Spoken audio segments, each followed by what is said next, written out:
កែបដីតនេបត់បងចោលប៉ុណ្ណានៃព្រៃទាំងអស់មិនដីអ្នកធម្មតាទេឯងរត់ទៅដីមកចង្អាមនៅបានគេដីបត់លបងចោលព្រៃស្ដុកអ៊ូញប៉ុណ្ណានៃអ្នកសាច់ជីវិតមានតែផ្លូវខ្ញុំឈរនេះមួយទេអត់កស៊ូមកកវត្តភ្នំផ្លូវកស៊ូខ្វាត់ខ្វែងតែអត់មានផ្ទះសាតែដីអ្នកណាទេដីធំដល់អ្នកសាច់ជីវិតអត់ដូចគ្នាមែនជីវិតឥឡូវសារៈពីការងារពីថ្ងៃតិចមកលេងមាត់សមុទ្រហើយហ៊ូមកលេងជើងភ្នំហើយវាហើយខួរក្បាលតិចទៅបងប្អូនកាត់ stress ម្ដាយ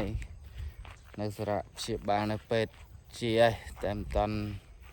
ពេទ្យមិនតាន់ឲ្យចេញមិនតាន់ជាស្រួលបួលកាត់ stress តិចទៅបាយ